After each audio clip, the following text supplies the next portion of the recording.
First is,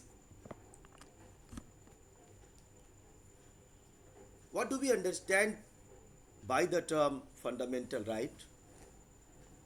What are directive principles? What is fundamental duty?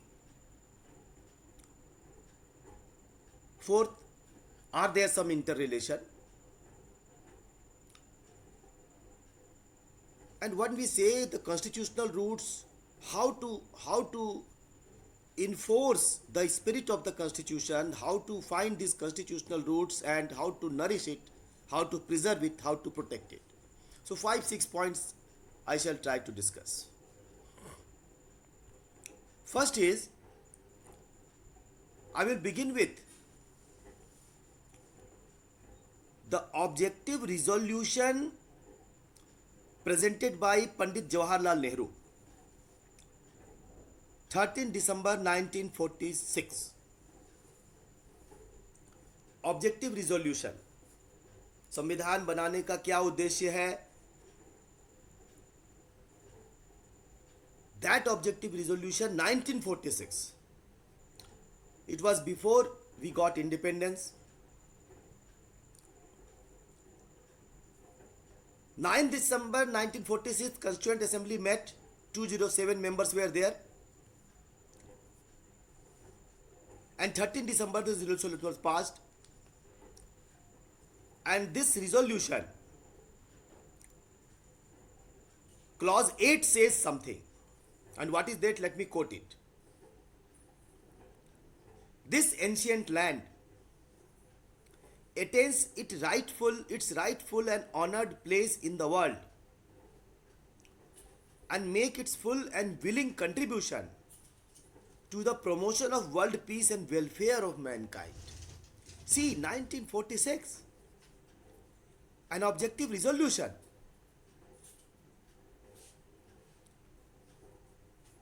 What does it say? It does not talk about some limited interest. It talks about this ancient land attains its rightful and honored place in the world and make its full and willing contribution to the promotion of world peace and the welfare of mankind. Pandit Nehru talks about the ancient land.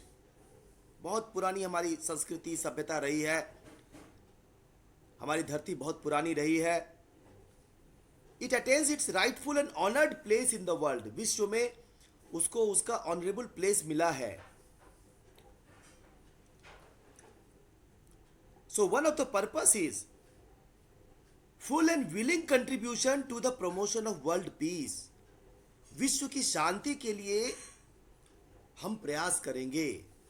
And the welfare of Mankind, मनुष्य जाति के welfare के लिए हम प्रयास करेंगे. It was just a reflection of what Indian ancient wisdom mandated. We never thought about some parochial, some narrow interest subject to certain exceptions. We had in mind that this Vasudhaiva Kutumbakam, everyone is equal. ऐसा नहीं था कि सब कुछ अच्छा ही था, लेकिन discrimination थे, ऊंच नीच का भेद था, लेकिन इसके बाद भी चिंतन था. There was some thinking which reflected in Pandit Nehru's objective resolution. And in the light of this objective resolution,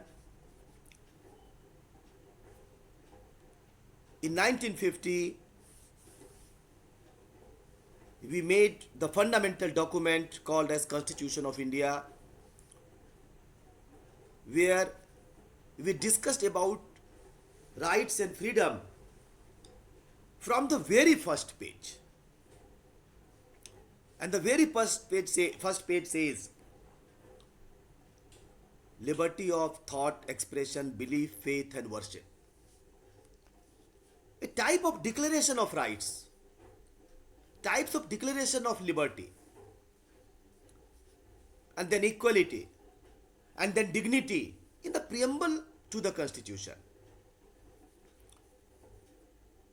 Who has made this promise? We have ourselves made this promise. This promise was not made by the government.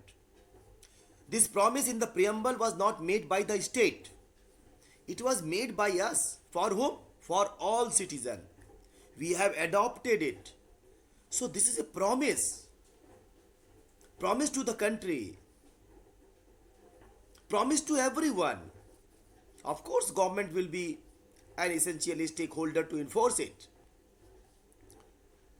So you can find that while the preamble begins with the liberty of thought, expression, belief, faith and worship, we promise this to ourselves. Ourself. What is this ourself? So there is declaration of liberty that talks about rights of others. There is a promise to each other that talks about duties to each other. Preamble itself contains rights and duties because we have promised. When you make a promise, you have a duty to do.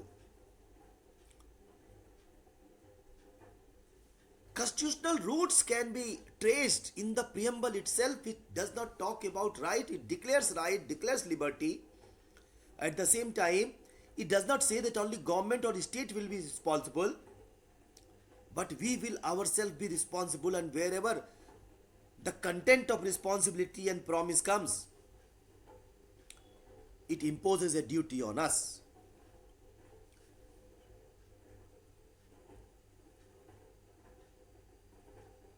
Then part 3rd of the Constitution. But before we come to part 3rd of the Constitution, I will again go back to preamble to understand second duty which is mentioned in the Constitution itself, in the preamble itself. And what is that duty? So while we promise everyone liberty of thought, expression, belief, faith and worship, dignity, equality, fraternity, we promise to each other, we make a promise to this country also. What is that promise? To maintain the unity and integrity of the country. So we have liberty of faith, liberty of worship, liberty of free speech, liberty of thought. But this liberty, this right should not be something like which jeopardizes, which puts into danger our own integrity of this country. So there is a right, there is a liberty, at the same time there is a duty towards this country to keep it free from seditious and secessionist tendencies. See how great the drafters of the Constitution were. In one page is an epitome of right and duty. And in current context, it has become significant. Often we say that there is a liberty, and there is a liberty to talk about maybe disintegration of this country. But the preamble itself says no. Maintaining integrity is a promise made. So we find there may be many duties. So there is a duty towards, there is rights which is available to everyone. But because we have promised these rights to others, so there is a duty towards others, but at the same time there is duty towards this country. Duty towards this country can be traced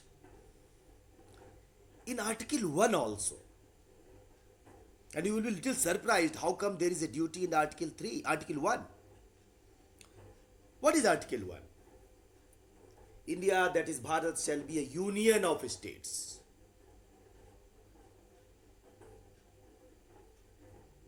You will know that one of the great jurists, B.N. Rao, made first draft of the constitution. He has visited various countries, and based on his experience, his interaction with various constitutional experts, political heads of those days, he has drafted a constitution. And that draft, I can say, the first draft of the constitution. In that draft, the article first was, India shall be a federation of states, not a union of states. And the reasoning given was that it is a federation of state because we are accepting cabinet form of government from UK, but we are not accepting unitary form of government. UK से तो हमने cabinet form ले लिया, parliamentary system ले लिया, लेकिन वहां पर तो पावर जो है एक जगह कंसंट्रेट है, वहां स्टेट के पास कोई पावर नहीं, कोई एंटिटी नहीं है. So we have taken inspiration from maybe United States of America primarily, और मे बी कनाडा, और मे बी ऑस्ट्रेलिया, जहां पर की the power is distributed between central unit or union unit or federal unit and the state units. So B.N. Rao thought that when we are distributing power between states and union, it is known as a federal constitution, a federal polity. So it is better that let us declare it in the article first itself. So he presented, India shall be a federation of states. When the draft came before just Dr. Ambedkar, who was another greatest of the scholar, I would say ever India produced till date, you will be surprised to know that he had changed the word federation to union. It was Dr. Ambedkar who changed it. And then people were surprised. They asked, do you want to make India a union? Means unitary, union for unitary. Dr. Ambedkar, no, never. India embraces a dual polity. We are federal. States have their own power, in their sovereign jurisdiction. Center has their own power, so power is distributed, I have no doubt, but I am deliberately using the word union. And what was the reason? Reason was that in USA, when the states came to make this constitution, and it was a federation, so with passage of time, in 1787 the constitution of USA was ready, in 1789 it was signed, and 1789 it was signed, but by 1850 there was some idea that we have made a contract, and in contract a party can come out. So a part of the country can come out, because we are a federal country. Federal country means power is distributed and we are sovereign, and a sovereign state can take its own decision, so we can come out. And USA, there was a civil war, because there was a claim that we can cede from the country, we can get ourselves separated from the country and get an independent identity. But then there was a civil war, and when Lincoln became the president of the USA, in his maiden speech he said, there is no right to destruction of USA, even if USA is a federal country. There is every right, there is every liberty, and this is recognized through first amendment of the constitution in 1791. First 10 amendments, not first 10 amendments. which is known as Bill of Rights for USA. But then he said that of course the 13 colonies came together and we are a federal country and every state has its own constitution. But that does not mean that states have right to separate themselves and make an independent country of their own. This is not federalism means. And therefore there was civil war. Dr. Ambedkar was very well aware of. In a federal country where a state has sovereign powers within the constitution, of course, sometime the states start feeling that we can get ourselves separated because it is a federation, and federation means what? It is a contract between certain parties. Dr. Ambedkar said at the very outset, 1950 itself, I want to make it very clear that there is no right to separate yourself from this country. If you see the human rights document, in the human rights document, their right to self-determination,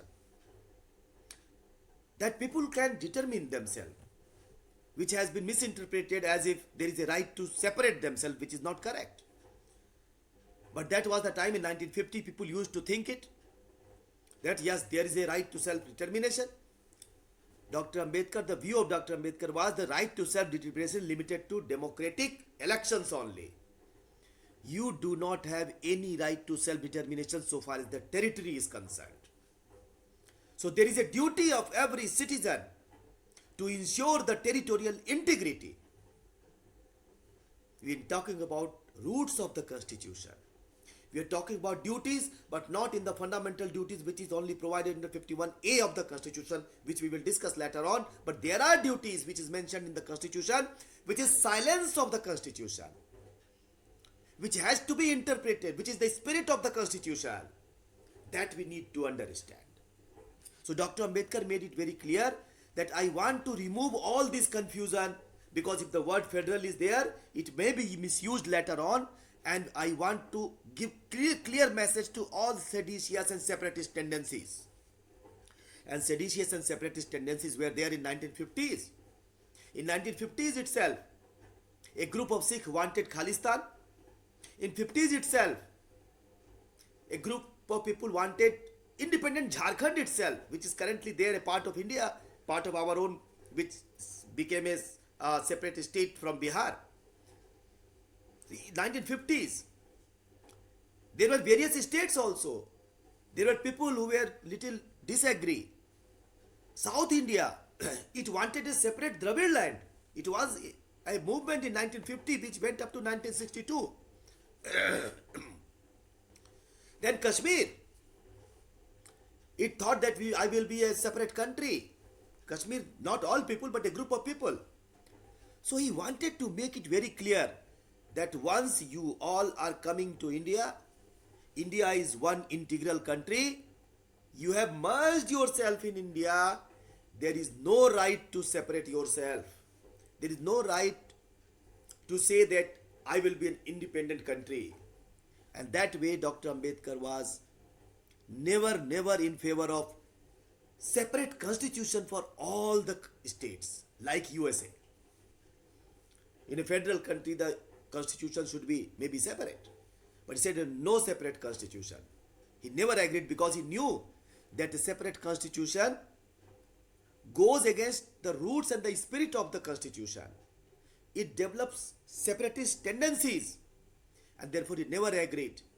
In 1956, we made a great blunder of agreeing to the constitution of Jammu and Kashmir, and we find how much blood has gone, how much people have been killed. They have been thrown out because we did not follow the spirit of what Dr. Ambedkar thought in 1950 by incorporating union of states instead of federation of states. He was never in favor of Article 370 type of thing. You will not find any debate where Dr. Ambedkar has mentioned anything on 70. So this was the duty, this according to him, this is the duty of every people, every person, to make this country integrated.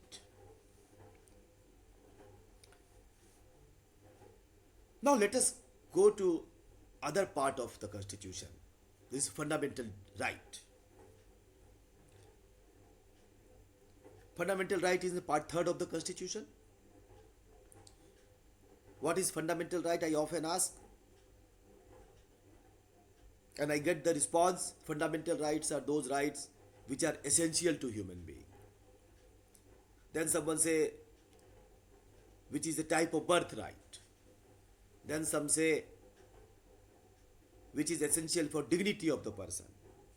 In the beginning, I think that this is not the correct description, because you all are formal student of PhD, so you should at least know what is the exact description of fundamental right. Exact description of fundamental right is an identifiable description. How do you identify it? That the rights which are in part 3rd of the Constitution, and only in part 3rd of the Constitution and nowhere else, are fundamental rights. And secondly, rights for which I can directly approach to the High Court under 226 and Supreme Court under 32 are fundamental rights. Are there any fundamental right beyond this? There is no fundamental right beyond this. So when we say that rights which are essential to our life, a lot of things are essential to our life. They are not part of fundamental right. Take example, whether right to employment is essential to life or not. If there is no right to employment, how will you survive? How will your family survive? But is right to employment a fundamental right? No. Just giving you one example. Let us not give vague type of description of fundamental right unless you are writing an essay on fundamental right. So first description should be: the fundamental rights are those rights which are provided in part 3rd of the Constitution and for which one can directly approach to the High Court or Supreme Court. They are expressly mentioned in part 3rd of the Constitution, or through judicial interpretation they have come and therefore they are impliedly become part 3rd of the Constitution, like right to environment, which is not mentioned under Article 21, but that is a part of fundamental right. Like right to press, which is not mentioned under Article 19, but as the Supreme Court has clearly declared it a fundamental right, so that becomes fundamental right. So further refinement can be that fundamental rights are those rights which are provided expressly in part 3rd of the Constitution and interpreted and declared by the Supreme Court of India as fundamental right. Now this again is a significant point, declared by the Supreme Court of India. And I would not have discussed it in any other place, but because we all are PhD scholars, we should know it. Declared by the Supreme Court means declared in the form of ratio decidendi, because that is the declaration of law. If the Supreme Court has passed an observation, that does not make it a fundamental right. So we should be very clear when we say that Supreme Court has made this right as a fundamental right. We should try to find whether it is a part of ratio or part of obiter dicta. So while right to privacy is a fundamental right because the Supreme Court has clearly discussed it. Right to education, especially primary level education, is a fundamental right. J.P. Unnikrishnan or privacy case, Puttaswamy case. There are many observations where we say that Supreme Court has declared it. Let us stop using this word Supreme Court has declared it. Supreme Court has made some passing observation, that does not make it a fundamental right. So, because in PhD work we should be extremely careful when we make observations. So, is it a law laid down by the Supreme Court or is it an observation just made by the Supreme Court? If it is a law laid down by the Supreme Court and then accepted by others, other means precedents, later judgments, then we can say. Indeed, when you go through judicial process, you will find that Supreme Court is also little casual in passing these observations, declaring many things as a fundamental right. And then it creates various confusion also. Supreme Court should also be little cautious when they declare it fundamental right.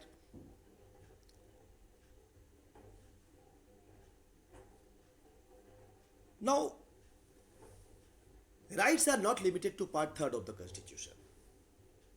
I will come back if time permits. I will come back to part 3rd.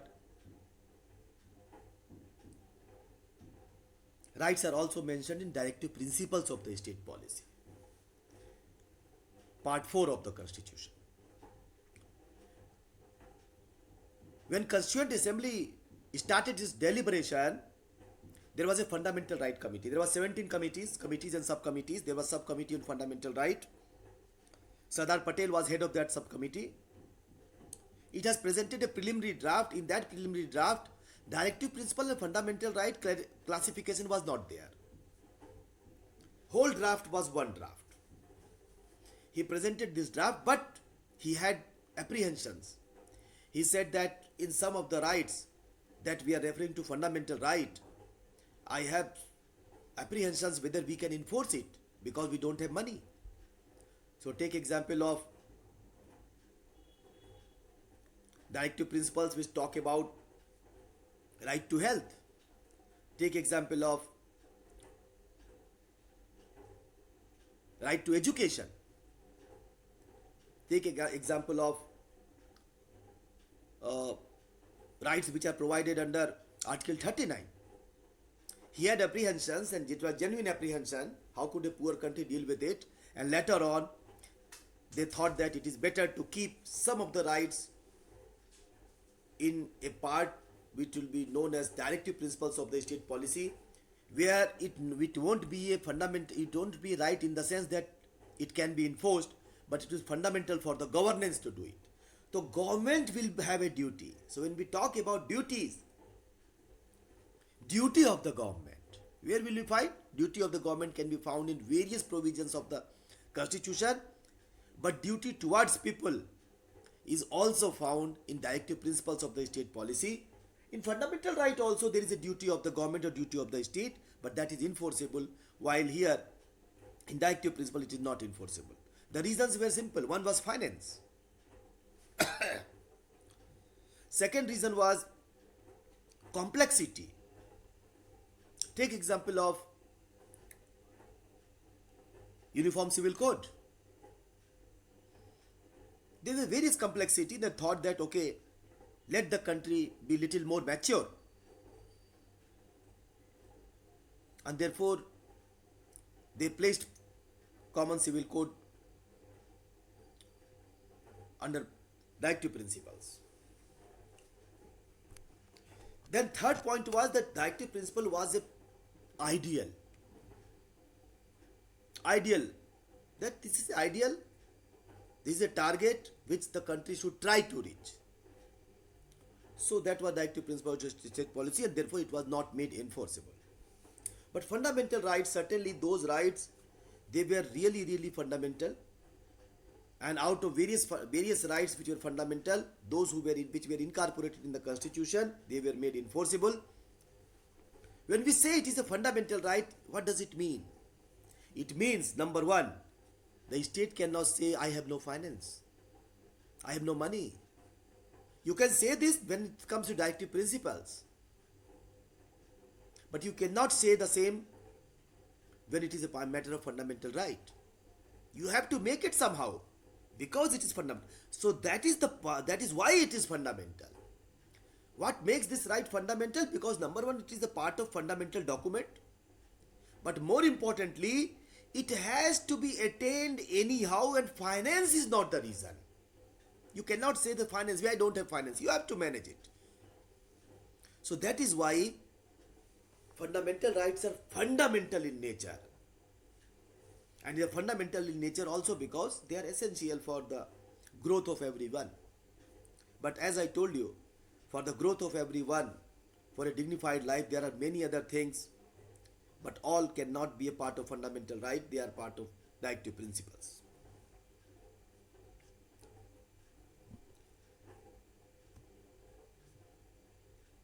Then directive principles and fundamental rights, because fundamental right is enforceable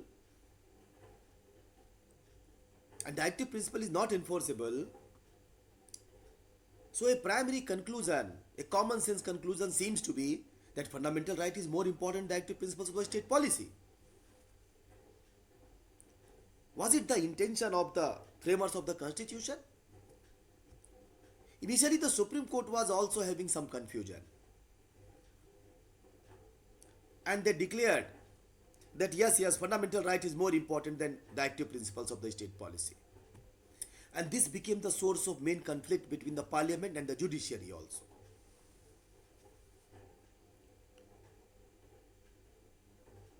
So the government wanted to enforce some law which is a part of fundamental directive principle. The Supreme Court declared no, you cannot pass the law because it violates fundamental rights, and fundamental rights are more important directive principles of the state policy. Initially they started deciding in that fashion, considering fundamental right as very pious. Why pious? Because they thought that fundamental rights are natural rights. Fundamental rights are certainly very important rights, but they are ultimately recognized in the Constitution under Part 3. You cannot make it unamendable. So the other confusion that should be out of our mind, that fundamental rights are basic structure of the Constitution, is not correct. Fundamental rights can be amended. In 1973, Keshavanand Bharati itself says that every provision of the Constitution can be amended, including fundamental right. But the parliament cannot amend what can be called as basic feature of the Constitution, basic structure of the Constitution. जो संविधान की आधारभूत संरचना है उसमें आप परिवर्तन नहीं कर सकते, बाकी आप जो भी परिवर्तन करना चाहते हैं परिवर्तन कर सकते हैं. So sometimes there is a confusion. We say that fundamental rights are part of basic. It is not correct. Part 3 is not a part of basic structure of the Constitution. And in recent judgment on EWS, there was a conflict between 3 judges and 2 judges. Majority said that EWS reservation does not violate basic feature of the Constitution, while 2 judges said that the EWS reservation in the current sense violates basic feature of the Constitution. Basic feature has become significant because after a month, on 24th of April, we are going to celebrate 50 years of the basic structure theory. 1973, it was decided on 24th April. So the parliament has a duty. We are talking about duty. Parliament has a duty not to touch the basic structure of the Constitution. We talked about duty which we have made to ourselves through preamble, to each other. We talked about duties to the country, to the Constitution through preamble. We talked about duty of the state and duty of ours through Article 1 of the Constitution to keep this country integrated. We talked about duty of the government under directive principles of the state policy. It is fundamental to the governance of the country. Of course, we have no right there to enforce it, get it enforced independently.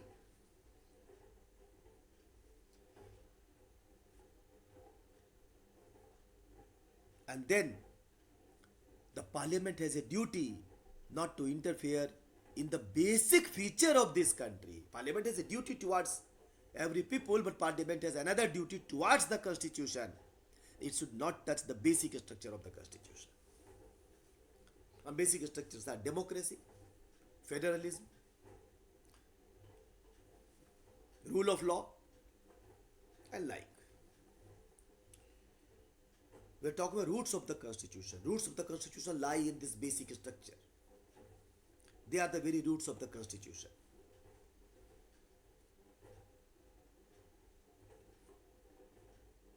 This reminds me 39th Amendment of the Constitution. What was 39th Amendment of the Constitution? 39th Amendment of the Constitution was brought by then government led by Indira Gandhi ji, which declared that election of the Prime Minister and speakers cannot be challenged in the Supreme Court. What was the purpose? Purpose was that the election of Indira ji was declared by the High Court as illegal on the ground that she has used the corrupt means and she wanted to nullify that judgment. So she said that even Supreme Court cannot interfere in those uh, elections. So it is the speaker that will decide. That was against rule of law. The parliament itself was involved in violating the rule of law, which was a part of basic feature of the constitution, and that was decided in Raj Narayan case, Indira Nehru and Raj Narayan case versus Raj Narayan, that no rule of law, that howsoever big you are, the law is always above you, and you cannot say that Supreme Court cannot interfere, and the speaker will decide themselves. It was also said that judicial review is a part of basic feature of the constitution. So parliament has a duty to secure the roots of the constitution, and roots of the constitution can be found in the basic structure theory also.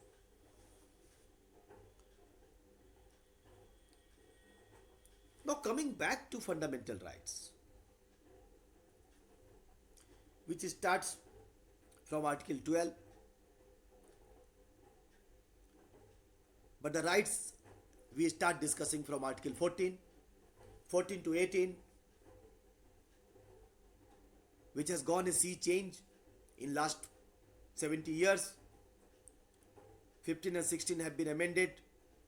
14, 17 and 18 was not touched, but 15 and 16 has been amended many times.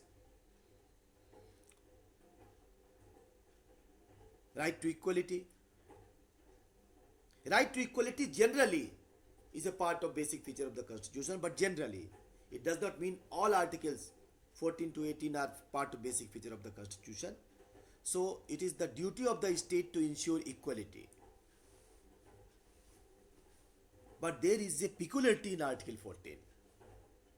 Now before that, I must convey you just a reminder that what are fundamental rights? Why fundamental rights rather than? Fundamental rights, because there are certain rights which places restriction on the power of the state. State is all powerful. It has the power of the parliament. It has power of the executive.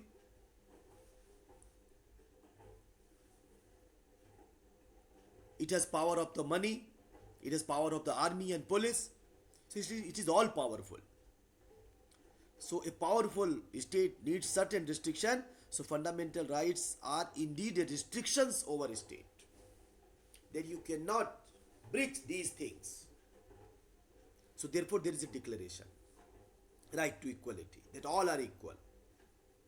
But then when you go to see Article 17 of the Constitution, you will find the restriction is not only, or duty is not only upon state, it is on everyone, we and you.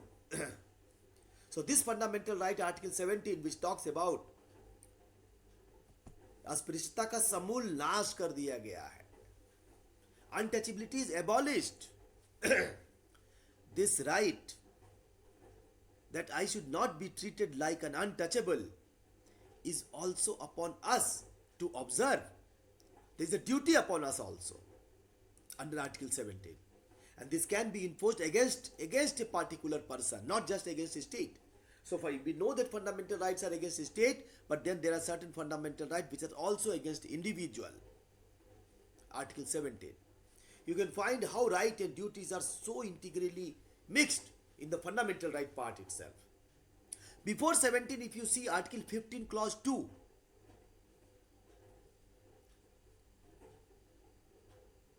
any public place, public shop,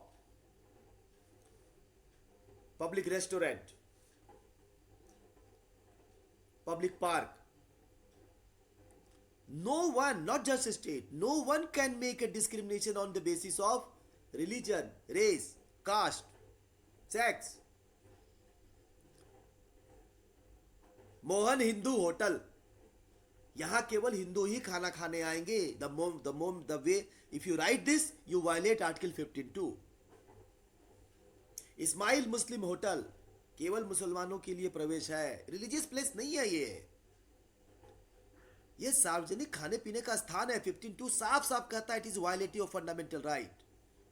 against person, not just state, against person.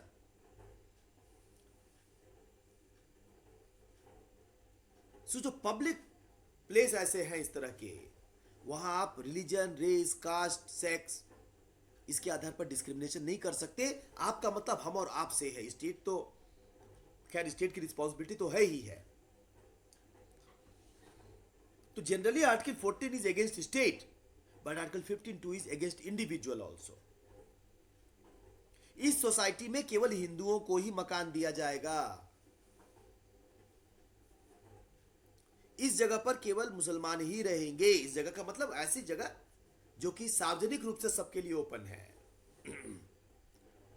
They all violate 15(2).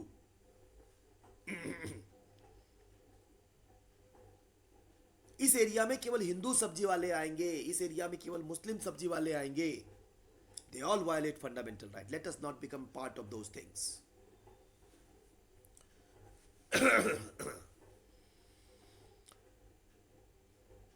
Then 23 and 24, right against exploitation. Against individual it is available. हम exploitation करते हैं. Domestic servant है, पूरी salary उसको नहीं देते. हमने कहीं कुछ लेबर लगाया हुआ है, मिनिमम वेजेस एक्ट नहीं पालन करते हम. बच्चा कहीं काम कर रहा है, that is violating of fundamental right and it can be enforced against individual. State तो है ही एक पार्टी, इंडिविजुअल भी है. So the constitution says that rights are not just against state but against individual, but not all. A part of equality like 18 and 15(2), a part of exploitation. There is a recent development, and that development is Kaushal Kumar versus Union of India 2023, a constitution bench judgment. And it has made, I would say, a revolutionary statement. And one of the issue was whether Article 19 is available against state only or it is available against individual also. Article 19 में है freedom of speech and expression. The Supreme Court, 4 judges out of 5, they declared that freedom of speech and expression is not only available against state, it is available against individual also. So this is a new development in the field of constitutional law.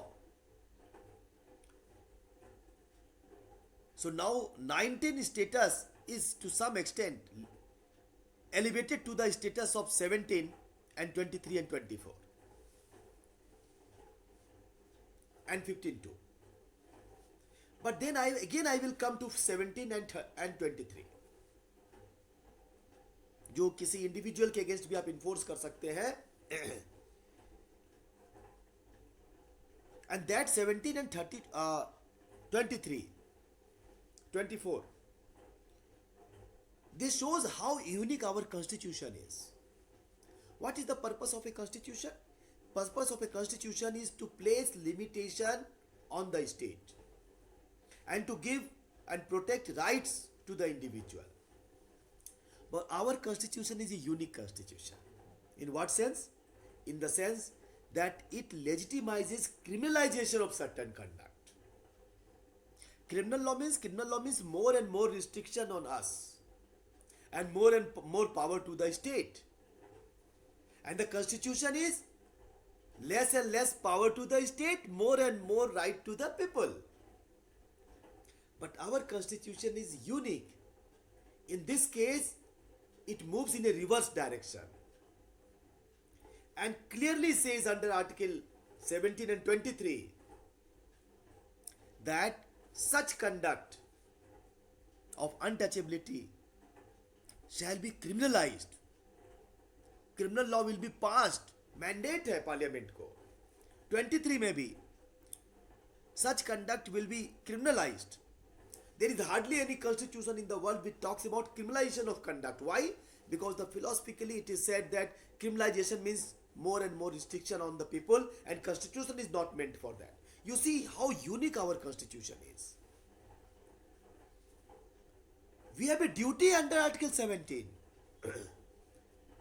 not to perform, not to continue with untouchability, not to support, not to preserve, not to promote untouchability. It is not a violation of fundamental right, it is a violation of criminal law. It is mentioned not in the statute, it is mentioned in the constitution itself. 17 पढ़ेंगे आप, 23, 24 पढ़ेंगे, वहां लिखा हुआ है. इसके लिए आपराधिक, इस कंडक्ट को आप आपराधिक बनाएंगे. They were very careful. They knew कि we need to place restriction on the people through the constitution and through fundamental right itself. See how unique. Fundamental right does not only give right, it places restriction on us. That too under criminal law. And that way it is different from the USA Constitution also. Because in USA Constitution there is no express limitation. If time permits we will discuss that also. So law कौन बनाएगा, criminal law कौन बनाएगा? We all know criminal law is a part of, whether criminal law is in concurrent list और it is in the state list. कोई बताएंगे आपसे से?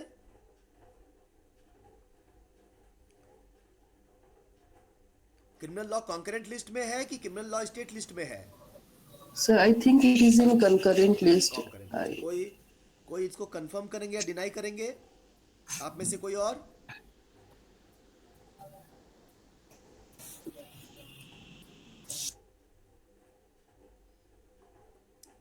Anyone?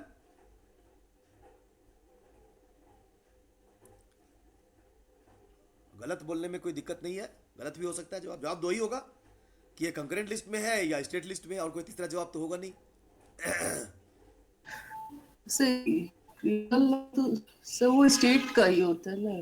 Criminal law state list में आप कह रहे हैं, एक ने कहा कंकरेंट लिस्ट में है. और कोई?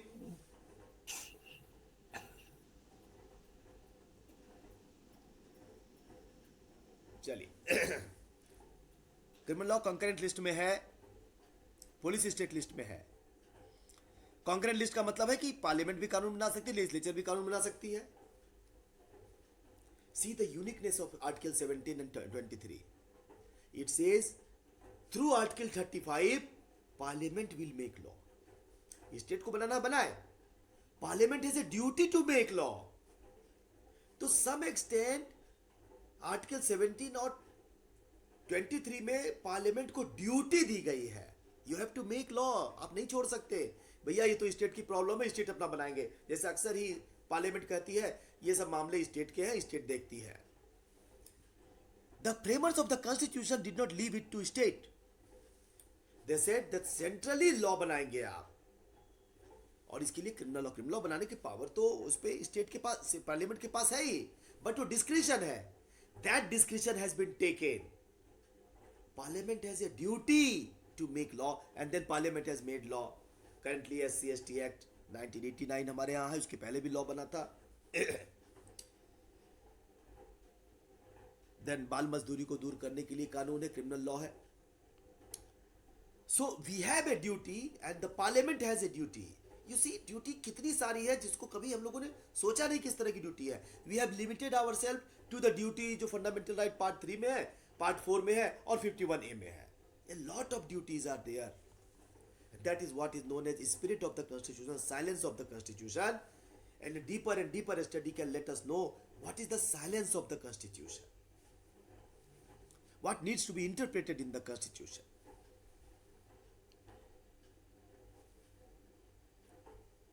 Then we know that a lot of rights are there.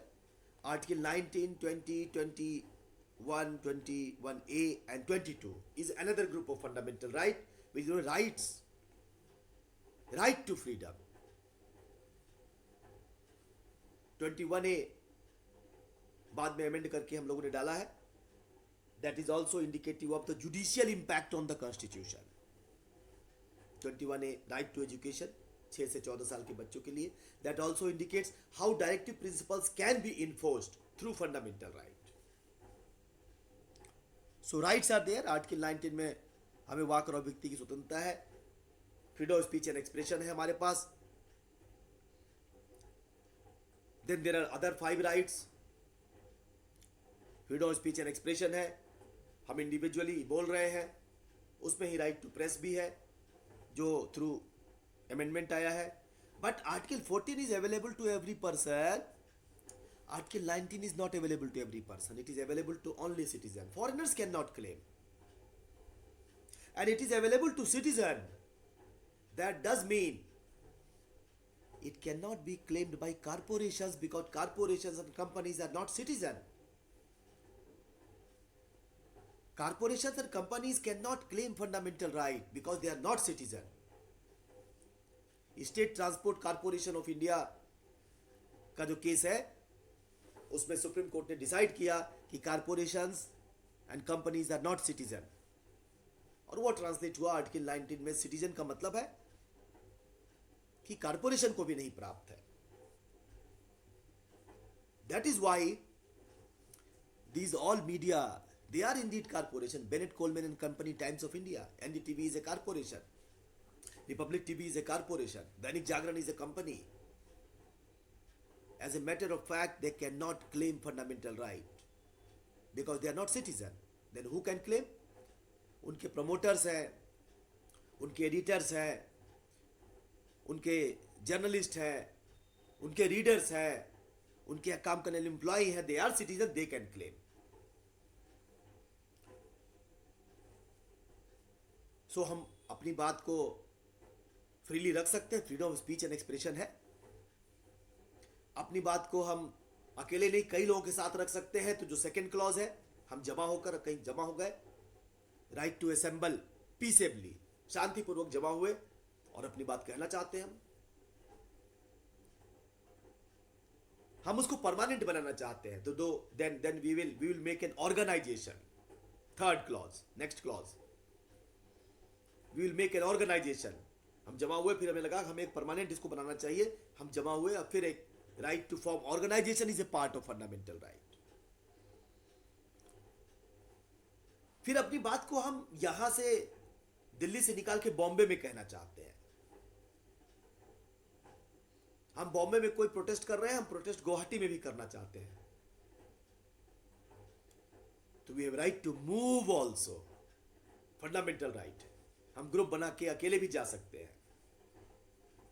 हम वहां बस जाना चाहते हैं, वो भी फंडामेंटल राइट है हमारा आर्टिकल 19 में. हम जहां गए वही एक प्रोफेशन शुरू करना चाहते हैं, ऑक्यूपेशन शुरू करना चाहते हैं. तो POTB, profession, occupation, trade and business, ये भी हमारा फंडामेंटल राइट है. कोई भी बिजनेस शुरू कर सकते हैं, कोई भी ऑक्यूपेशन शुरू कर सकते हैं. These are the fundamental rights. हम जानते हैं कि राइट टू प्रॉपर्टी भी फंडामेंटल राइट था, लेकिन उसे हटाया गया, उसको 300 कैपिटल ए में डाला गया. 300 कैपिटल ए भी दिखाता है कि वहां भी एक राइट हमारे पास है. But that is not fundamental. No more fundamental right. That may be said to be constitutional right. When we talk about rights in the constitution, they are rights not just in part 3rd, part 4, not just in preamble, but also right to property.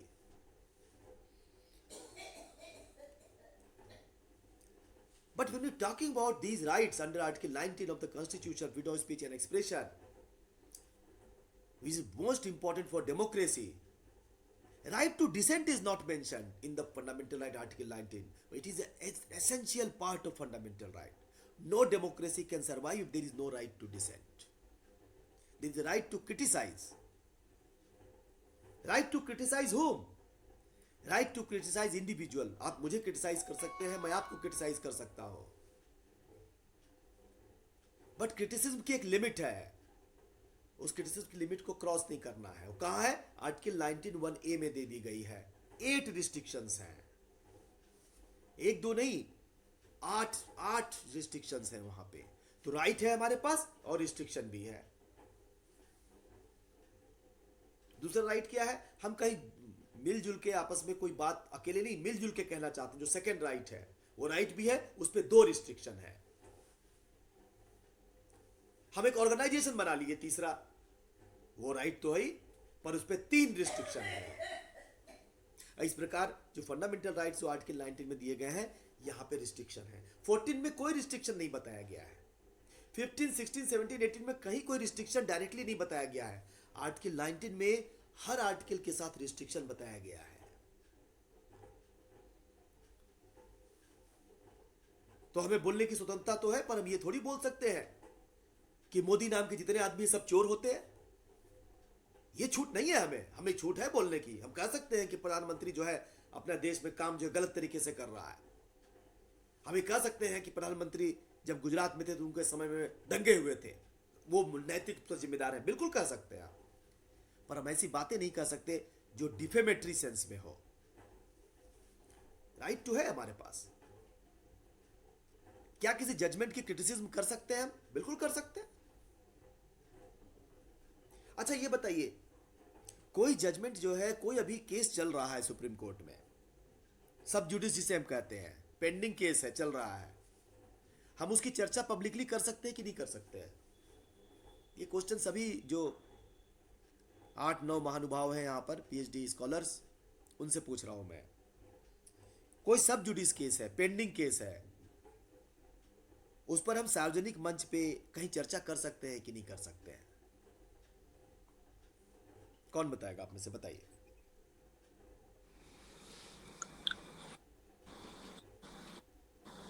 हाँ But दरवेश जी बोलिए। it depends upon the matter which is going on. जी जैसे बता दीजिए, किस matter पे कर सकते हैं और किस मैटर में नहीं कर सकते हैं, अगर आप बता सके तो। सर कोई भी पब्लिक इंटरेस्ट में है हाँ या कोई पब्लिक एट लार्ज को अफेक्ट कर रहा है जी। उन केसेस में, अच्छा। क्योंकि जैसे हम न्यूज में भी देखते हैं, डिबेट होती है, कोई भी नया लॉ फॉर्मुलेट हो रहा है या और कुछ अमेंडमेंट्स हैं और कुछ भी हैं इस वेरी टाइप गुड, से। वेरी गुड, वेरी गुड, ठीक है। आपका कहना है कि जो पब्लिक इंटरेस्ट का मैटर है उसमें हम डिस्कशन कर सकते हैं, भले ही सब जुडिस है तब भी कर सकते हैं, सब जुडिस मैटर भी। हाँ, yes, we can express our views sir. Okay okay. अच्छा, तो ये क्यों कहा जाता है कि भाई सब जुडिस मैटर में नहीं बोलेंगे हम? ऐसा क्यों कहा जाता है? सर बोलना अलग चीज है, व्यूज एक्सप्रेस करना अलग चीज है। अच्छा, बोलना अलग है, व्यूज एक्सप्रेस करना अलग है। ठीक है। तो एक क्योंकि तो हम ये है देखते हैं कि सर, न्यूज़पेपर में भी जैसे भी कोई नया लॉ सर फॉर्मुलेट होता है या कोई नई कमेटी कॉन्स्टिट्यूट होती है तो उसके रिगार्डिंग वो सजेशंस मांगते हैं। हाँ हाँ ठीक है। अब जैसे रिसेंट अमेंडमेंट आई थी सर निर्भया के बाद, हाँ तो उसमें जस्टिस वर्मा की कमेटी कॉन्स्टिट्यूट हुई थी, तो उसमें उन्होंने पब्लिक एट लार्ज सजेशंस मांगे थे कि भाई आप दो अपने जो भी कुछ है वी विल इनकॉर्पोरेट अगर हमें ठीक लगता है तो, और many of the suggestions are incorporated. हाँ, लेकिन लेकिन हम तो बात कर रहे हैं ना कि कोई सब जुडिस सर केस चल जजेस रहा है, हम उसकी I बात कर रहे हैं। believe judges cannot speak, but public can speak on that, or any reporter can report on that. But judges specifically, if we are saying that judges are not allowed to speak on something which हाँ is sub जजेस, judice I am or not talk, हाँ Indu Bhushan something thank you. which has. I am not talking about जजेस speaking, I am talking about हम लोग बात कर सकते हैं नहीं, कोई सब जुडिस मामला चल रहा है तो। Yeah, sir. We can. हाँ हम बात कर सकते हैं, हम लिख सकते हैं। तो ये कंफ्यूजन है, कई लोगों में कंफ्यूजन है, इवन लॉयर्स में भी कंफ्यूजन है। अरे भाई मामला सब जुडिस है, हम उस पर नहीं बोलेंगे। अब बोल सकते हैं, आर्टिकल 19 में फ्रीडम है, सुप्रीम कोर्ट की है बिल्कुल जजमेंट Yes, सर, sir. है। We can. हम डिसाइड थोड़ी कर रहे हैं उसको, हम तो अपने व्यूज एक्सप्रेस Yes, आप कर रहे sir. हैं। डिसाइड कर We सकते can हैं, discuss, sir. हम 10 लोग मिलके आज डिसाइड कर सकते हैं कि आर्टिकल 370 को जो कॉन्स्टिट्यूशनल वैलिडिटी, जो Jammu Kashmir organisation reorganisation act है उसको चैलेंज किया गया है, हम 10 लोग मिलकर डिसाइड कर सकते हैं कि इसमें सुप्रीम कोर्ट को कैसे डिसीजन देना चाहिए। Nobody stops us.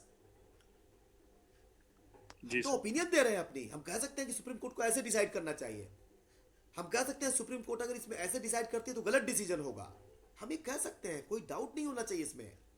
Freedom of speech and expression उसको इंक्लूड करता है, पर कभी कभी हमें कंफ्यूजन हो जाता है। ठीक है। अच्छा अभी एक बात और, मान लीजिए कि कोई डाइवोर्स केस चल रहा है, जी एक पॉलिटिकल पार्टी के लीडर का, कोई बड़े फिल्म स्टार का, सुप्रीम कोर्ट में मामला आ Sir, गया। हाँ but Sunika, but Sunika there ji. is but sir, there is difference between expression of opinion and the trial of the matter. Okay. There is slight difference between these two. Expression of opinion is different thing, but if you are going to try the matter, if there is trial. Now there is growing tendency amongst the media group that is matter is sub judice before the court, and they try the entire scenario, entire the matter in the studio. This is the problem. That is the problem, but I am on the legality, not the appropriateness. वो सही है मोरली की गलत है, वो तो this एक is अलग पॉइंट है, उस पर कभी और डिस्कस करेंगे। no, this is illegal. This is illegal. अच्छा, this is illegal you say If on media on trial is because you are running a kangaroo court. No, If but I if just the- if good if there good is a Suryakant witness, ji, sir, suppose I if just want to know that under which law it is illegal. I'm saying that if there is a FIR has been registered, suppose an incident takes place, FIR is registered in the police station, investigation is going on, police is interrogating Mr. X, who happens to be the witness of that person. After investigation is over, charge sheet is filed before the court.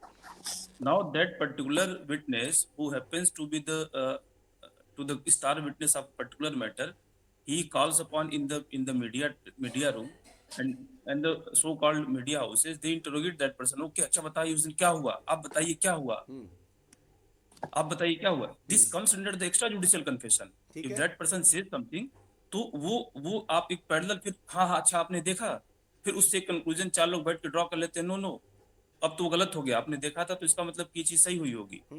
अब क्या होता है कि अगला जाके फिर court में दूसरा स्टेटमेंट देता है when there is cross examination.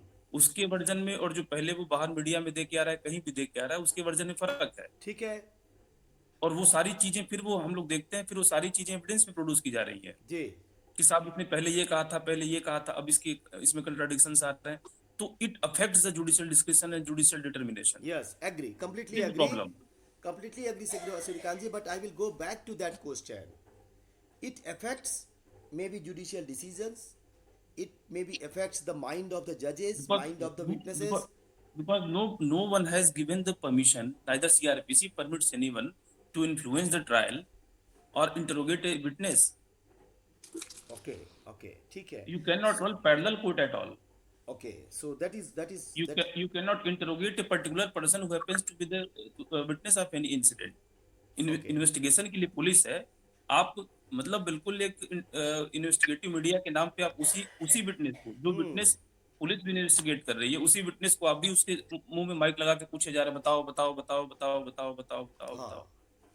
This is going on. Very good, very good, बहुत अच्छे से आपने अपनी बात को रखा है. मैं इसमें ये जानना चाहता था कि इसमें इलीगलिटी का एलिमेंट कौन सा है. शायद आप ये कहना चाह रहे हैं कि सीआरपीसी ने कहीं अनुमति नहीं दी है कि आप विटनेस से आप जो है मीडिया में पूछिए, और इसलिए शायद आप ये कह रहे हैं कि इलीगल है. नहीं सर, बहुत सी चीजें ऐसी होती हैं, हर चीज को लिखा नहीं जा सकता. और नाउ ये चीजें अब आ रही हैं, नाउ इट इज कमिंग. ये अभी मुश्किल से 10 सालों का हुआ. हमारी सीआरपीसी 1973 की है, आईपीसी 1860 की है, और एविडेंस एक्ट 1872 का है, 82 का है. तो हम अभी उसी से गवर्न हो रहे हैं, और ये सारी चीजें आ रही हैं. पहले ये सब टैबू था कि हमें नहीं करता है, लेकिन now society is marching from that trend. तो अब हमें ये लगता है कि now there must be some law. और सुप्रीम कोर्ट, हाँ, और supreme court by and large उसको कह रही है कि नहीं, media trial should not be there. वो उसको अब एक्सप्रेशन है, उनको अबिटर दिखता है, और लेटर सुनर ये हम एक आध साल के अंदर देखेंगे. और विक्टिम प्रोटेक्शन स्कीम आ रही है, वो भी इन सारी चीजों को कह रही है. ठीक है. और एक चीज सर ये भी है, आप ये देखिए 161 जो सीआरपीसी की बात करता है, 162 सीआरपीसी की बात करता है, जो विटनेस एग्जामिनेशन की बात करता है, कहीं ना कहीं उस चीज को वो भी प्रोहिबिट करता है. अगर हम पूरे सीआरपीसी की फैब्रिक देखेंगे, तो सीआरपीसी कहीं किसी बाहरी एजेंसी को परमिट नहीं करता है. एविडेंस का मतलब क्या है? अगर हम सेक्शन 3 पढ़ेंगे तो इन्वेस्टिगेशन का मतलब क्या है? Collection of the evidence. तो वाई मीडिया ट्रायल सर वो स्पेसिफिकली रिस्ट्रिक्ट भी नहीं करता ना. मीडिया ट्रायल कहाँ जो है कलेक्शन ऑफ एविडेंस है. मैं ये कलेक्शन ऑफ एविडेंस है. आप ये देखिए ना कि आप एविडेंस कलेक्ट कैसे कर सकते हैं भाई. You are not title for this. वो अलग से एजेंसी को दिया गया है 1973 की. वो जो एविडेंस और है, that is for agency to produce. That is for agency to produce. If let's say someone is giving outside the court, evidence that के can लिए be Indian evidence act that है, can be प्रोसीजर है, helpful for corroboration and all. No, not at all. You are not empowered for that, brother. You are not empowered for that. Yes, ये हमारी sir, social fabric है.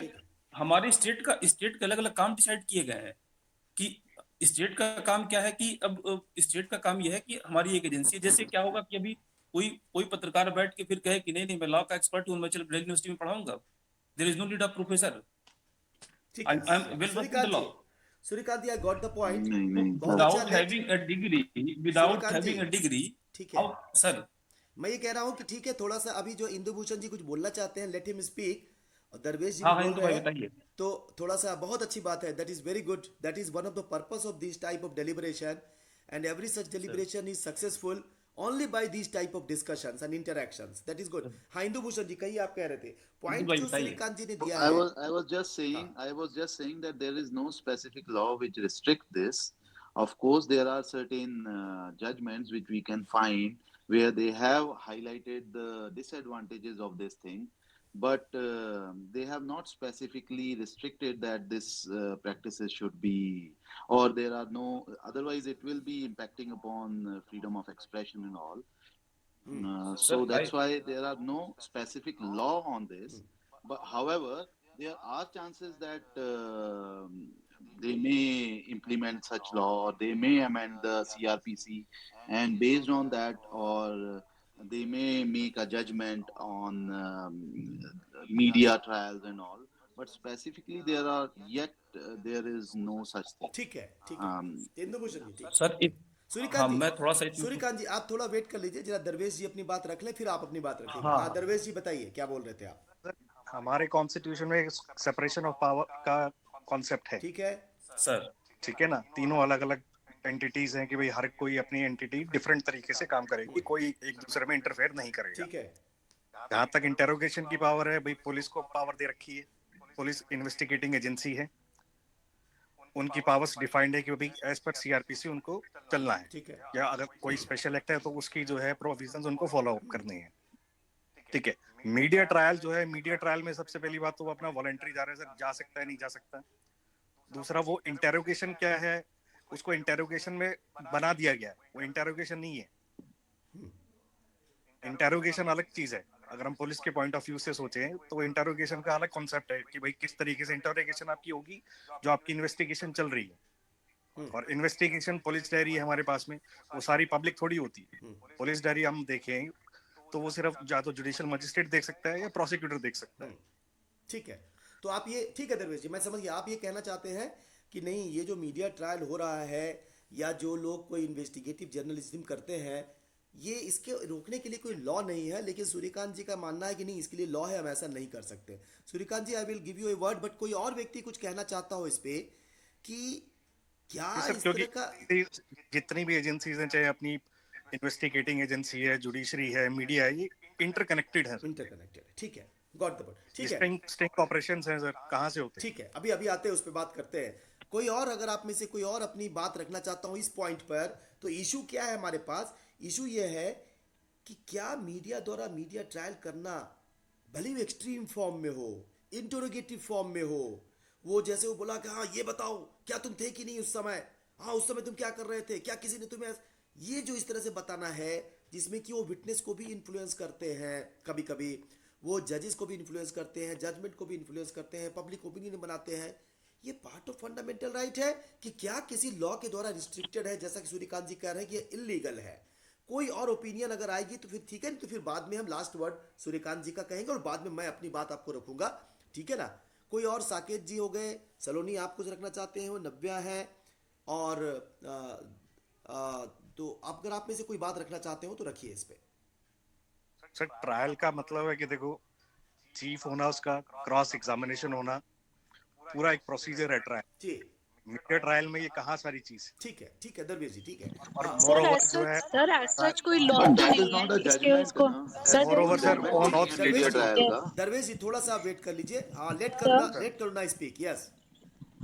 Sir, I'm saying as such there is no law which prohibits, but we have to see the evidentiary value. Whatever they are doing, that is not binding on a judgment. मतलब we cannot go by what media report or what the witness has reported in the media to the media person. Howsoever aggressive investigating technique has been used by any media person, so we should not be swayed by that. So that does not have any evidentiary value. उसको हम थोड़ी ना court में पढ़ सकते हैं। Evidence तो वो है जो कोर्ट में दिया जाएगा, जी, जिसका क्रॉस एग्जामिनेशन तो होगा। आप, तो ऐसा सिर्फ नो लॉ, बस एथिक्स हैं जो हमें एथिक्स, पता है। सो आप, जर्नलिज्म में भी एक ठीक है, एथिक्स तो है, करुणा, मॉरल्स हैं। करुणा जी का कहना है कि इस तरह अगर मीडिया ट्रायल होता है और वो एक्सट्रीम फॉर्म का होता है, तो वो जो है इलीगल तो नहीं है लेकिन अनइथिकल है। ठीक है करुणा जी। और कोई? मैं देख रहा हूँ शाजिया सिद्दीकी एक नाम है हमारे पास, और साकेत जी भी हैं, और नब्या है। अगर ये तीनों भी कुछ बात करना चाहते हैं।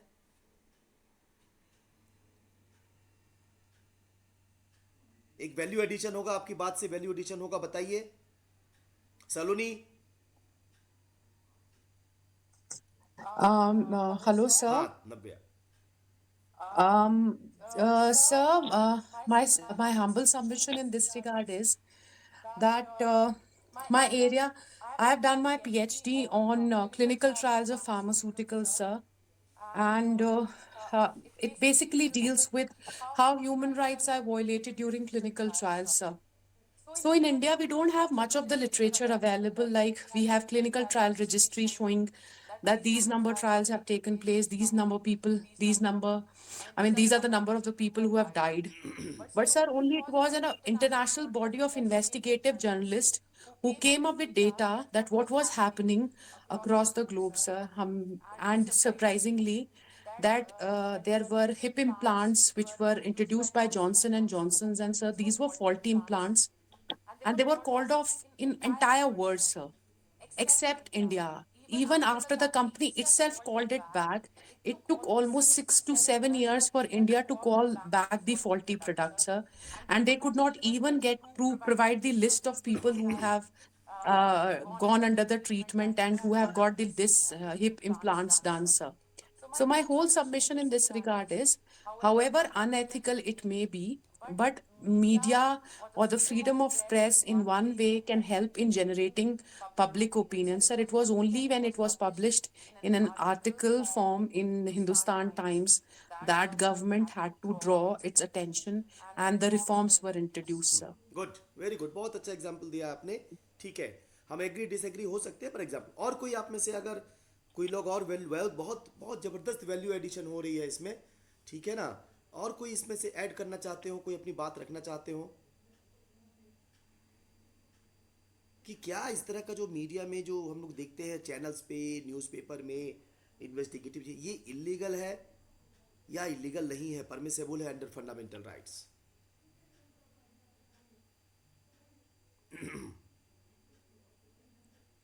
शाजिया कुछ बात करना चाहते हैं? सलोनी जी कोई बात रखेंगे आप? Sir, I've heard that in some high-profile cases, they issue some restraint order for discussing the things in the media. Right, ठीक है, so there can be some restraint order also.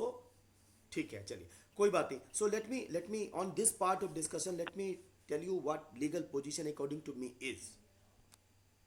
Sir थोड़ा सा मैं इसमें और यस यस अभी सूर्यकांत जी add करूँ। बताइए।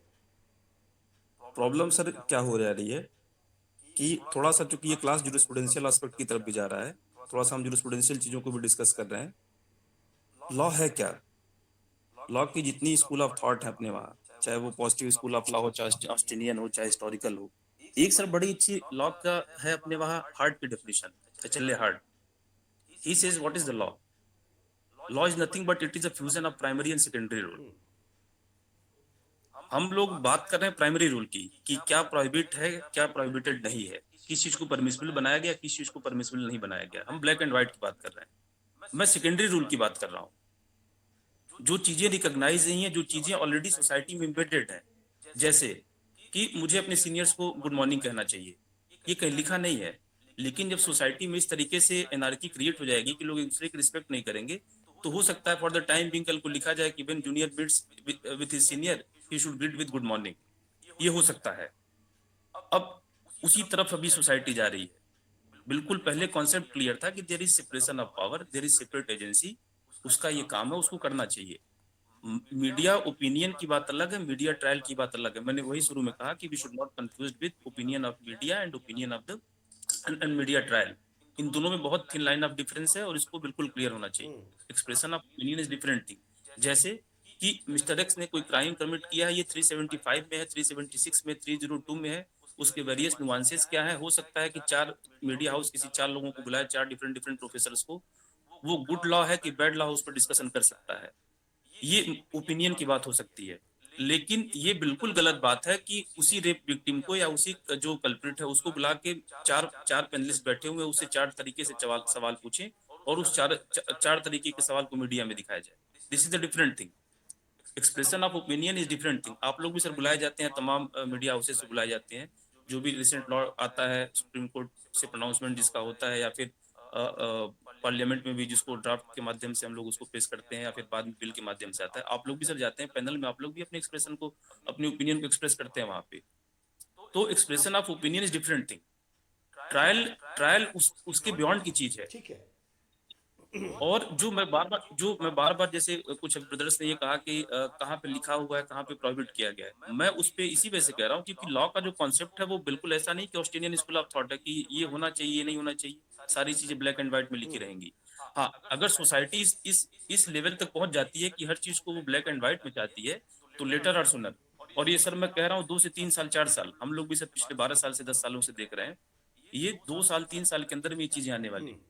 और अभी सलोनी मैडम ने बहुत सही कहा है कि हाई कोर्ट्स को, ऑनरेबल हाई कोर्ट्स को, सुप्रीम कोर्ट्स को कुछ मामले में रिस्ट्रेन करना पड़ रहा है, लोगों को ठीक है। करना पड़ रहा है। ये क्या है, ये क्या है, कहीं ना कहीं अगर हाई कोर्ट सुप्रीम कोर्ट किसी चीज को मना कर रही है तो उसको उसको भी तो पता है कि हम कुछ ऐसी चीजें लीगल, तभी तो हम मना कर रहे हैं। उसका मना करना इस चीज को बताता है कि वो चीजें लीगल है। ठीक है। अगर लीगल होती तो उसको मना नहीं किया जाता। बिल्कुल ठीक है, सही है। चलिए सूर्यकांत जी, बहुत बढ़िया।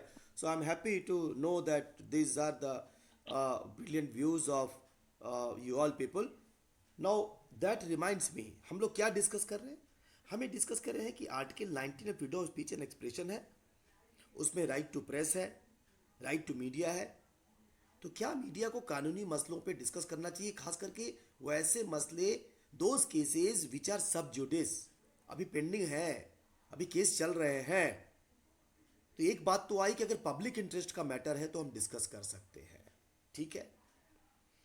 दूसरी बात इसमें ये आई कि इवन इफ पब्लिक इंटरेस्ट का मैटर है, बट हम जो है जो इन्वेस्टिगेटिव जर्नलिज्म करते हैं, जिसमें कि हम एक कंगारू कोर्ट बना देते हैं, हम एक मीडिया ट्रायल करते हैं, probably it is not good for democracy, and I completely agree with this that after a limited extent it should not be, some restraint should be there। और जैसे आपने एग्जांपल दिया कि रेप के victim से बार बार आप बात कर रहे हैं एंड सेकेंडरी विक्टिमाइजेशन बार बार हो रहा है, और इस तरह इसका पर्पस जो है, इसमें से बहुत बड़ा जो हिस्सा है इसका एक पर्पस कोई डेमोक्रेटिक अकाउंटेबिलिटी सुनिश्चित करना नहीं है, बल्कि उसमें कॉमर्शियल उसमें एलिमेंट है, टीआरपी को बढ़ाना है, ठीक है। और इसलिए this type of tendency should be checked. लेकिन एट द सेम टाइम, जैसा कि अभी नव्या हैज ऑल्सो इंडिकेटेड कि many times it is the investigative journalism which has exposed many things. Let me give you a small illustration of BMW case. आपको ध्यान होगा are K Anand case. Are K Anand case में एक sting operation हुआ और दरवेश ने और भी लोगों ने कहा कि स्टिंग ऑपरेशन भी तो होते हैं। The Supreme Court has some occasion to discuss whether sting operations are permissible और not, and the Supreme Court has clearly declared that sting operations are permissible under Article 19।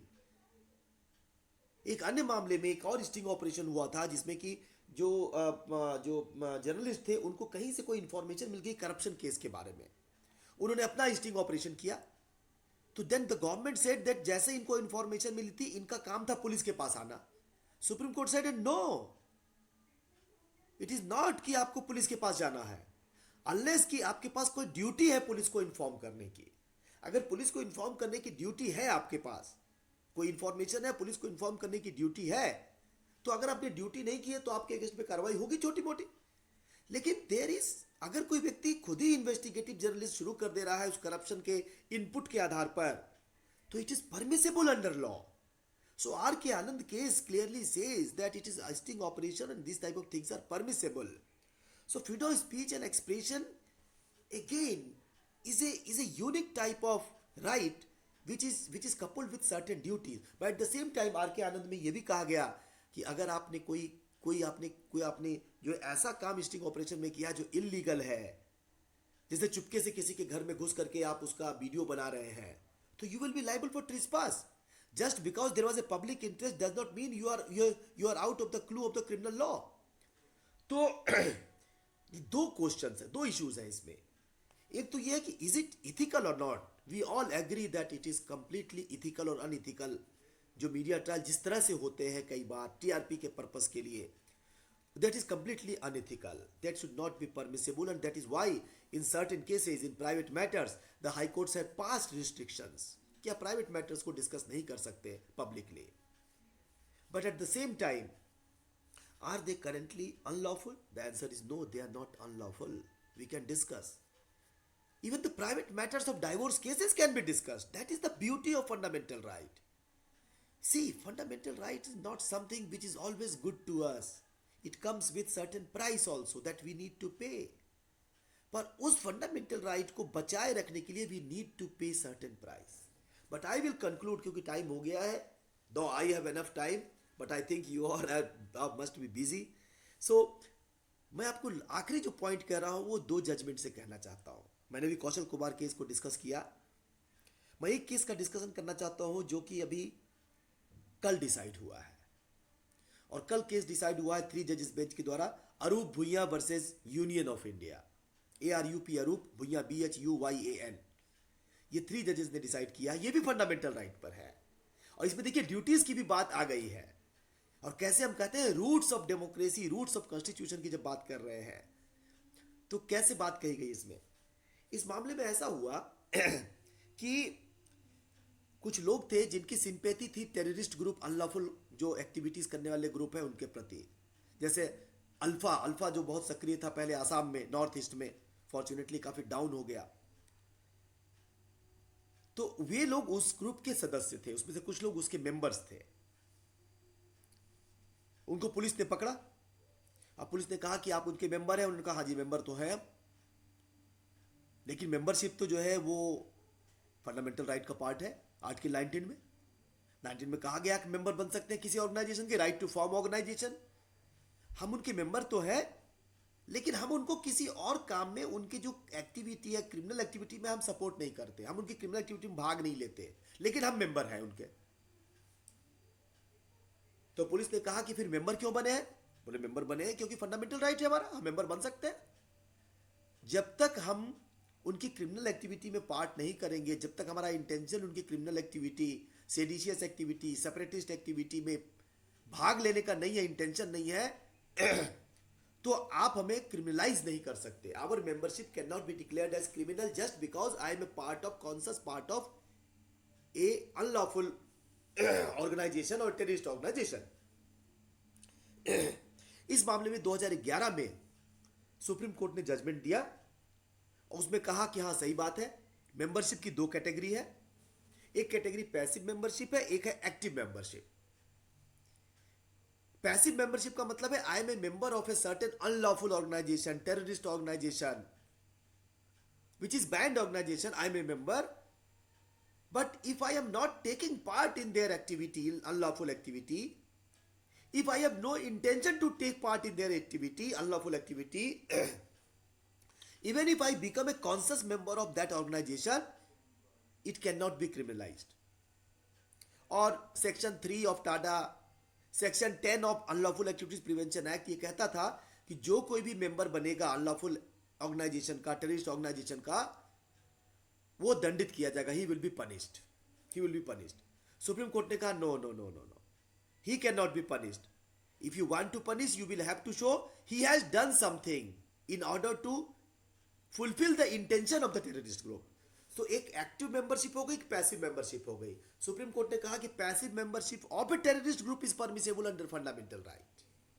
This was challenged in the Supreme court, और supreme court की जो larger bench है 3 जजेस की, उन्होंने कल decide किया कि membership of a terrorist group, be it active membership or a passive membership, it is punishable, it can be punished. Fundamental right तो है हमारा, ग्रुप बनाने का राइट है, ऑर्गेनाइजेशन बनाने का राइट है, पर किसी टेररिस्ट ग्रुप के मेंबर बनने का कोई राइट नहीं है. क्योंकि आप टेररिस्ट ग्रुप के जब मेंबर बनते हैं तो you give a type of moral support to them, और इसलिए ये फंडामेंटल राइट नहीं है. तो क्या दिखलाता है कि we have a right to speech, right to express, and sometimes we can make some expression which is extreme in form which we may not like. जैसे मीडिया ट्रायल को लेके हम पसंद नहीं कर रहे हैं, so it may be something inappropriate, but even inappropriate thing is permissible. जैसे झूठ बोलने का फंडामेंटल राइट है, यस, हम झूठ बोल सकते हैं एक लिमिट तक, जब तक दूसरे का नुकसान नहीं होता है हम झूठ बोल सकते हैं. जैसे मैंने कह दिया कि नरेंद्र मोदी जी को नोबेल पुरस्कार के लिए नॉमिनेट किया गया है, ये 10 जगह मैंने मैसेज पहुंचा दिया. Nobody can restrict us, nobody can, unless the government itself comes in. ठीक है, तो इनअप्रोप्रिएट थिंग्स भी बोलने का फंडामेंटल राइट है, झूठ बोलने का भी फंडामेंटल राइट है, अनलेस वो चीज हमें लॉ में कहीं प्रोहिबिट करती हो. तो जब तक लॉ प्रोहिबिट नहीं करता, there is a rule of legality which means that is lawful. जब तक कि लॉ प्रोहिबिट नहीं करता वो लॉफुल है, और सिटीजन उसको कर सकता है, इवन इफ वो शॉकिंग हो, डिस्टर्बिंग हो, लेकिन वो परमिसेबल है fundamental right to freedom of speech and expression में. पर एट द सेम टाइम ये राइट्स मॉडल ही नहीं है, रिस्ट्रिक्शन मॉडल भी है. रिस्ट्रिक्शन कैसा है? रिस्ट्रिक्शन कैसा है? रिस्ट्रिक्शन जो हमारे आर्टिकल 19 में बताया गया है, 19(2) में बताया गया है. तो हमारे कंट्री का model rights with restriction model है. अमेरिका का मॉडल कैसा है? अमेरिका का मॉडल केवल राइट्स मॉडल है. वहां आर्टिकल 1 में freedom of speech and expression दिया गया है, राइट टू रिलीजन दिया गया है. There is no restriction by the constitution, that they follow rights model. Of course judiciary ने उसको रिस्ट्रिक्ट किया है उस मॉडल को, but in our country there is rights with restriction model. But even under this rights with restriction model, we need to understand that inappropriate things are permissible unless law is made for that. जिसको कि सूर्यकांत जी बोल रहे हैं कि secondary rules हैं, would be law होंगे अगले 3-4 सालों में, that is permissible and that is a part of fundamental right, that is a part of fundamental. So आज का जो कंक्लूजन है, वो कंक्लूजन क्या है आज का? आज का कंक्लूजन, पहला कंक्लूजन ये है कि जो राइट्स एंड ड्यूटीज है वो हर जगह क्लियरली मेंशन्ड हुई जरूरी नहीं है. और हमारे कॉन्स्टिट्यूशन में कुछ राइट्स को मेंशन किया गया. Some of the rights are mention in part 3 of the constitution, some of the rights are mention in directive principles of the directive principle part, some of the rights are mention in other part of the constitution also. But then these rights have hierarchy. Fundamental rights are most important rights, most powerful rights. They place restriction. In the preamble also we have freedom of speech and expression, but that is not most powerful. That is a type of declaration. But at the same time there are duties. Duties mentioned in the preamble, duties mentioned in 51A, duties mentioned in fundamental right part also. So this is when we try to trace the roots of the constitution, roots of the constitution can be traced in these all things. So with that I conclude this part of discussion, that there is a freedom of speech and expression, there are rights, but India is following rights with restriction model. And of course ought law is there, but then freedom of speech, freedom of expression is something that we need to embrace, sometime at the cost of maybe something we understand immoral, but then it is permissible under law.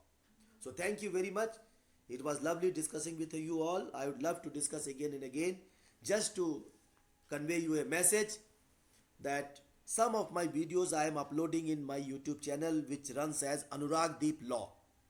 Around maybe 25 such videos are two discussions which have been there in Delhi University itself in the PhD group in 2017-18.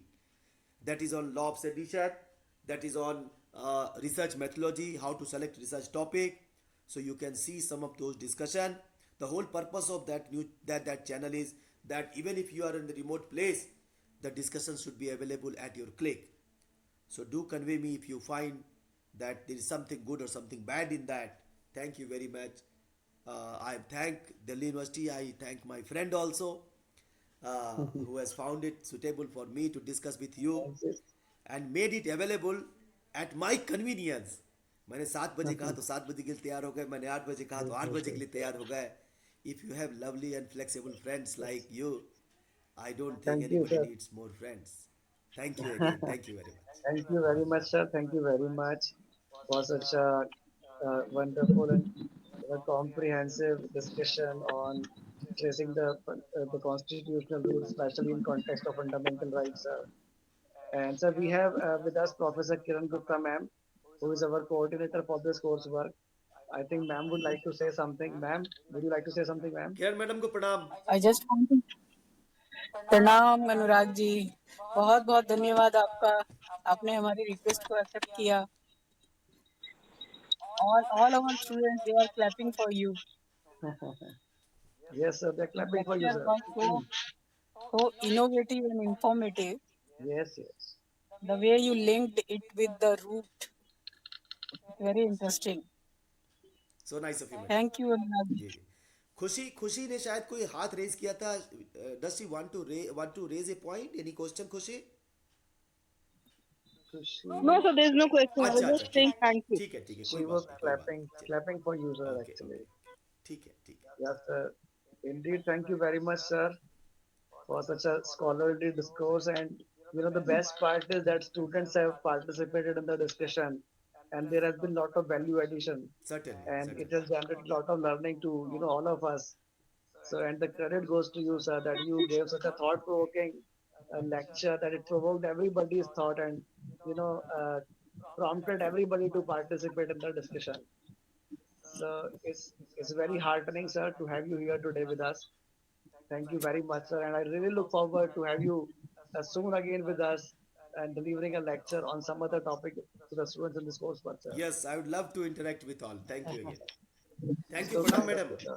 नमस्कार सभी को, Thanks, नमस्कार सभी को, नमस्कार. Siddharth. Thank you very much, sir. Thank you. Thank you. Thank you, Thank you, ma'am. Anurag Thank you ji. very much, ma'am. Thank Thank you, you very thank much you, sir. for joining, ma'am. Thank you. Thank you, everybody. ठीक है सिद्धार्थ जी, मैं Thank sign you. Thank out you. करूं? Thank you. Yes, sir. ठीक है. Yes, sir. Sure, sir. Thank you. Sir. Thank you, sir. Thank you, sir. Bye, bye, bye sir. Bye.